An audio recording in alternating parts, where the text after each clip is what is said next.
Pushy Broad from the Bronx, oh yeah.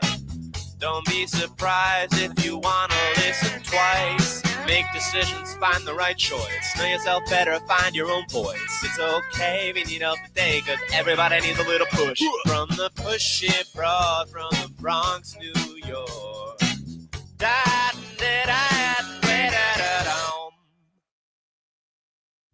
Good morning and welcome, Transformation Talk Network listeners.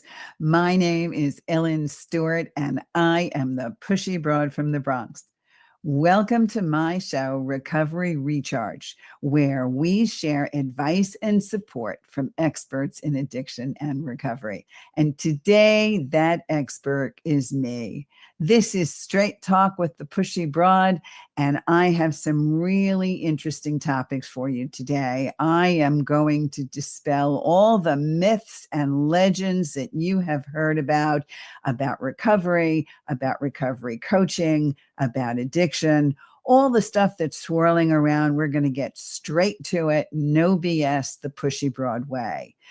I am taking questions from the audience. So if you want some coaching from the Pushy Broad today, I want you to call 800-930-2819 and my guys in the booth will get the questions to me and I will answer them live on the air. So if there's something on your mind about recovery or coaching or life coaching in general, this is the time to come to me for the next 25 minutes or so. So what are the myths and legends in recovery? What are the things that you think are true or not true? We're going to find out. So Jessica, what's my first question? Sarah from New York. I thought 12-step programs were just for alcoholics. Can people with other addictions really find help there? So let me just tell you that the number one treatment for addiction in this country for the past 50 years has been what we call 12-step recovery, which means it's predicated on the teachings of two gentlemen that put together a book in 1939 called Alcoholics Anonymous and began meetings for alcoholics to come in a support group fashion to share their experiences, their strengths, their hopes, their sadness, in the hopes that a support community would help you with the idea that you could stay clean and sober by holding on to other people who also have similar difficulties.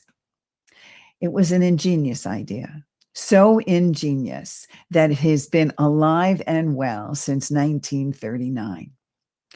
Alcoholics Anonymous was only the beginning of what made this great. The book Alcoholics Anonymous, the big book you should get to read whether or not you are suffering from the disease of alcohol. 12-step recovery has branched out not only to alcoholism, but to drug addiction and to various addictions, including gambling, sex addiction, codependence, the relationship addiction, so many different ways for you to learn how to live a life clean and sober and codependent free. So whether or not you suffer from a disease of addiction, you can still attend an open meeting of 12-step recovery. 12 steps are based on the 12 traditions and 12 principles of Alcoholics Anonymous. And you can Google them and see what they're about. You will also find that they are great guidelines for life. So have a look and see what it's all about. Next question. This is from James in California. What's the difference between seeing a therapist and hiring a recovery coach? I get that question all the time. I've worked in behavioral health now for 20 years. I worked for two very famous treatment centers, bringing patients to treatment from all over the country, talking to clinicians, talking to psychiatrists, psychologists, therapists, the ones that you go to when you want therapy. I found that when people went into treatment and they spent 30 days or 60 days or 90 days in a rehab, getting clean and sober, that was the easy part of the journey. Yes, it takes guts to check yourself into rehab or to go to a place that's going to help you on your recovery journey. But it takes even more guts to come out of that bubble and live a clean and sober life. So the work begins after treatment. And because of that, I decided that that's where I was going to devote my efforts, to work with people who are in early recovery primarily, and people who have relapsed and have returned to recovery. Because of that, I chose coaching. Coaching is different from therapy. Coaching is really centered and focused on short-term, goal-focused solutions. It is accountability. It is mindfulness. Therapy does really delve a little bit more into psychological healing. What's happened to you in the past? What's happened in your childhood? How are you going to bring those feelings and emotions to the surface? The way I coach, I also teach. So it's not only a question of me asking you how you feel about things.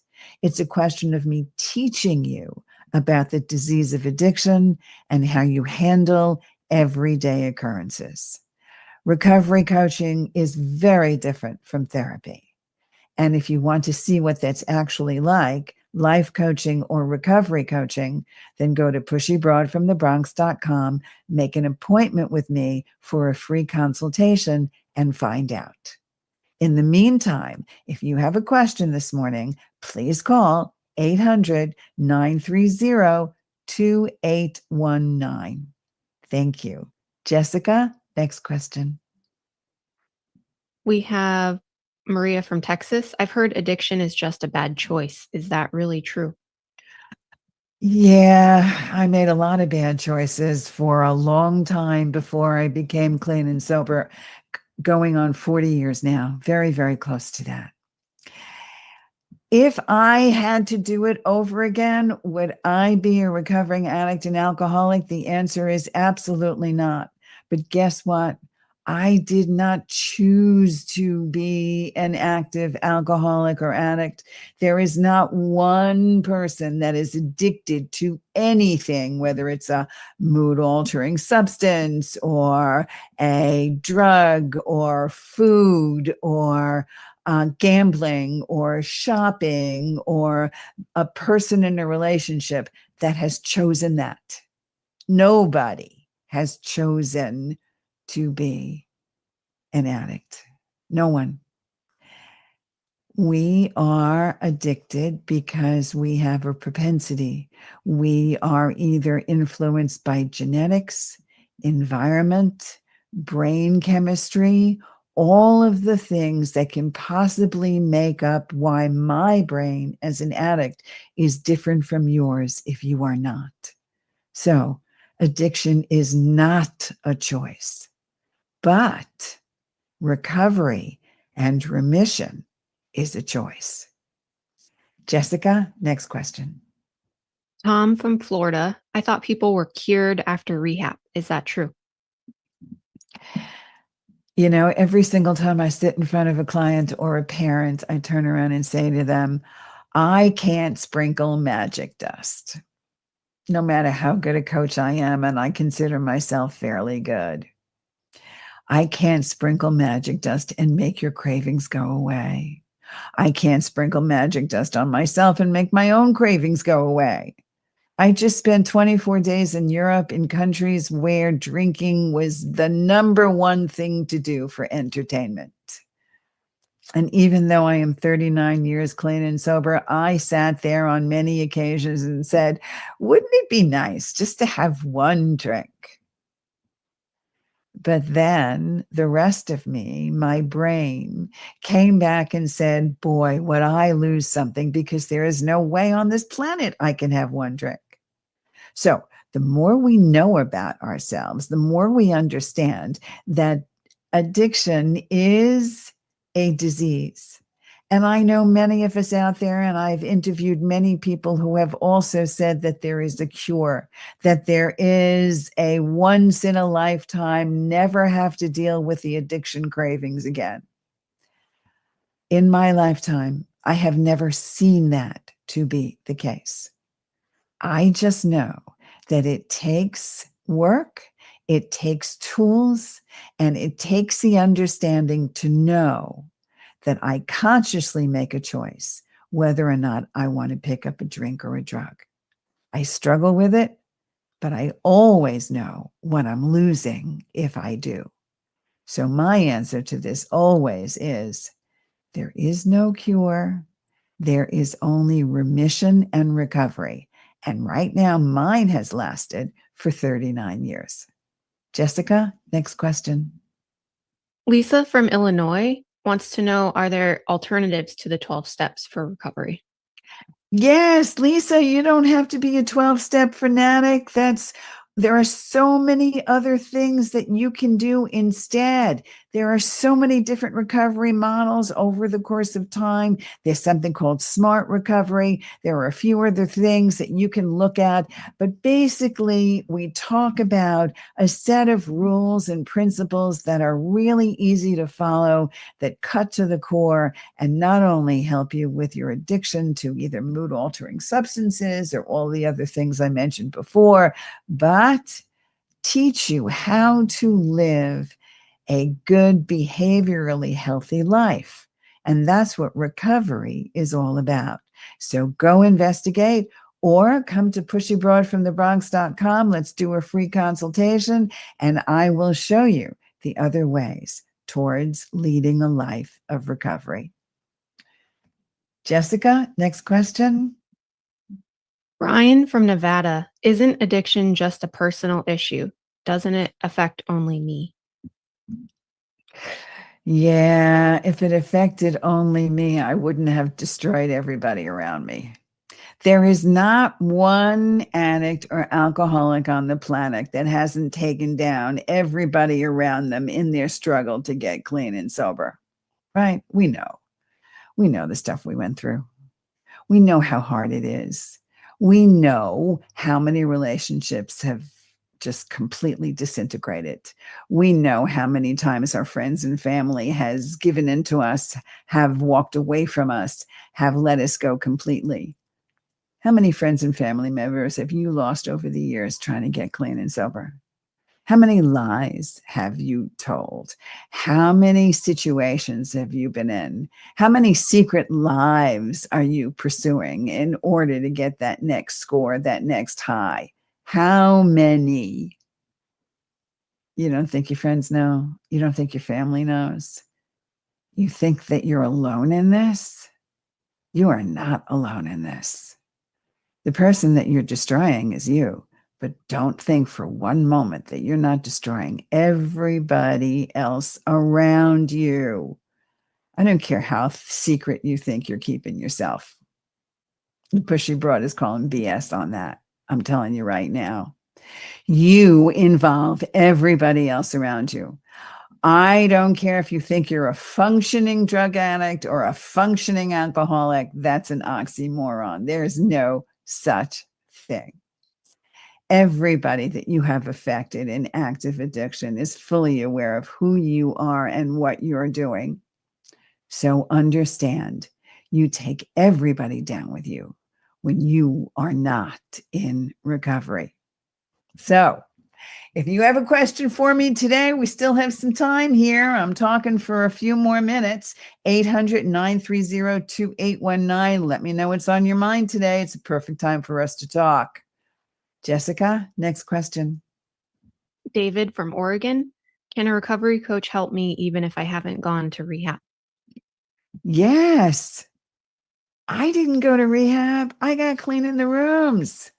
I went to 12-step recovery. I got clean there. I don't care if you go to the rooms or not. You want to get clean and sober? I'm here. The Pushy Broad is here. Pushy Broad from the Bronx.com. Go make an appointment. It's a free consultation. If you don't want to talk to me, no problem. I'll get you another recovery coach. I'm not locked in. What I'm locked into is helping you get clean and sober. All you have to do is the desire today to stop drinking or drunken. That's all I'm asking. Maybe you don't know if you want to do it yet. Maybe you want to find out. Maybe you're sober curious. Maybe you want to try it out for a little while. I'll take it. No problem. Just give the Pushy Broad a listen. Keep listening to my shows. Go to pushybroadfromthebronx.com. Make an appointment for a free consultation.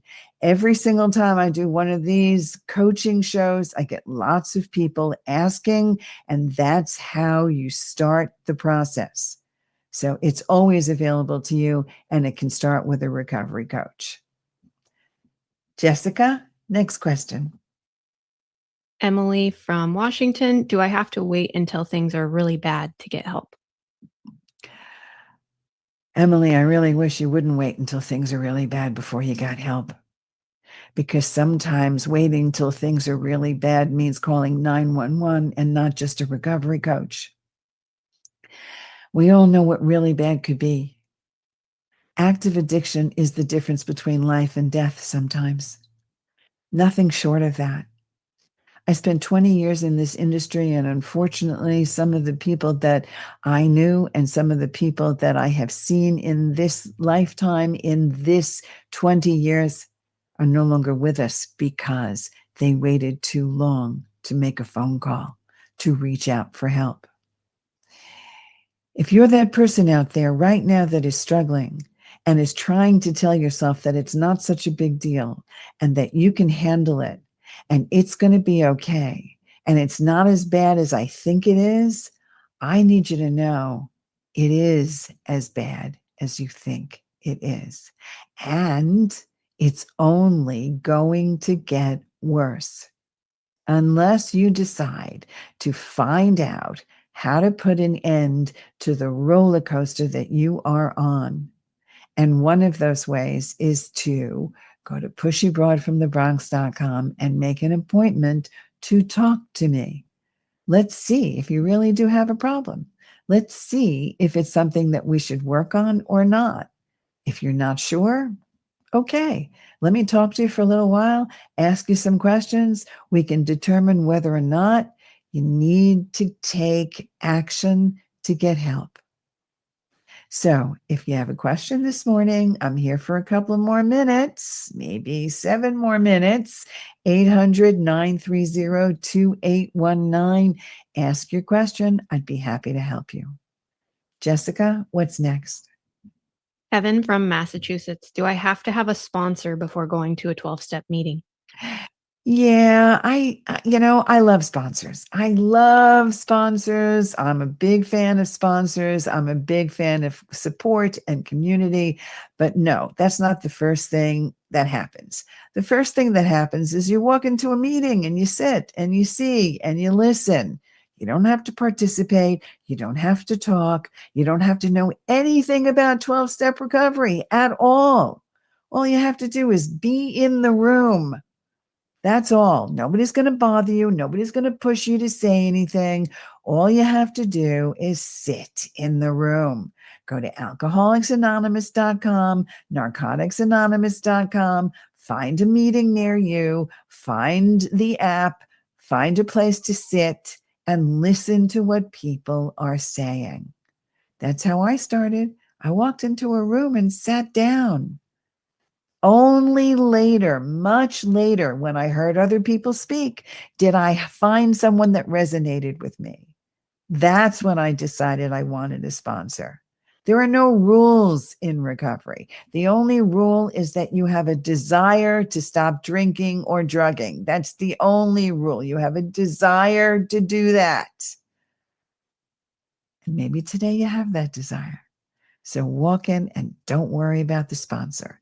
Just sit, open your mind, and listen. Jessica, what else have we got? Sam from Maryland. Do I need to tell my family and friends about my addiction to get help? The only person you have to tell is yourself. And I mean that sincerely. You have to say to yourself, this is beyond my control. No matter what I try to do to get help, no matter how much I decide I'm going to cut down on what I'm doing, no matter, it just doesn't seem to be working. You have to make an admission to yourself, and then you can call the Pushy Broad. You don't have to tell another living human being on this planet that you need help. You can, but you don't have to. All you have to decide to do is tell yourself, I cannot do this alone.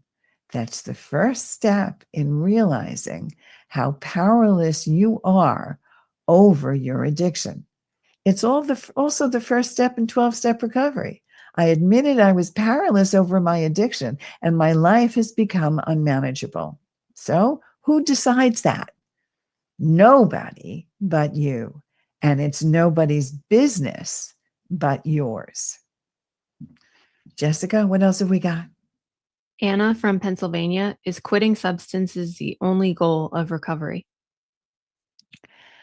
You know, when I coach clients, I always tell them there is a big difference between sobriety and recovery. Sobriety, as far as I am concerned, is that you are completely free of mood altering substances. Okay. No alcohol, no drugs whatsoever. Okay. So that's being clean and sober. Recovery, as far as I'm concerned, is much different from that. It's more than that. Recovery means now that I am free of mood altering substances, what is my life like? What decisions am I making to move forward? How am I acting? How am I behaving? What's my integrity? What's my character? What's my sense of core values? How do I live my life now that I am not hiding in the shadows, that I am not running away, that I'm not denying, that I'm not lying and cheating and stealing my way? What happens now? How do I move forward? That's recovery. For me, vastly ahead of just being clean and sober. And that's the kind of recovery I teach when you go to pushybroadfromthebronx.com. That's recovery for life. And that applies to everybody, whether or not you have an addiction to mood altering substances. Jessica, we've got time, I think, for one more. Jessica from Colorado. Will I have to stop enjoying my life if I'm in recovery? Yeah, guess what, Jessica? Your life just starts to get enjoyable. I'm telling you, I went away for an entire month on vacation. I had one of the best times in my life, and it was not imbibing any mood altering substance. You get to see the world with clear eyes. Everybody I know that stays in recovery enjoys a natural high for the first time in their life. Simple, joyous pleasure of everyday life without worrying where my next drink or drug is coming from. We're out without worrying about living in what I call a purple haze. The simple joy of being in recovery and knowing exactly how to have a good time. There are 27 million of us in recovery. We are the largest lobby group in the world. Evidently, we know a lot about staying clean and sober, and more importantly, having a great time. So, if you're a young person, go to Young People in Recovery. They will talk to you about how to have a good time, clean and sober. And if you want to work with me, the Pushy Broad from the Bronx, go to pushybroadfromthebronx.com, make a free consultation appointment, and I will show you the beginnings of a clean, sober life in recovery. I can't thank you enough for being with me today. We're doing new things every single month.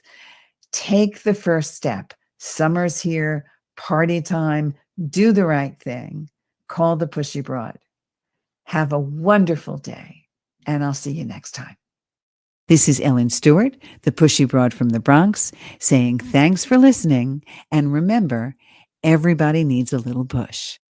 From the Pushy Broad from the Bronx, New York.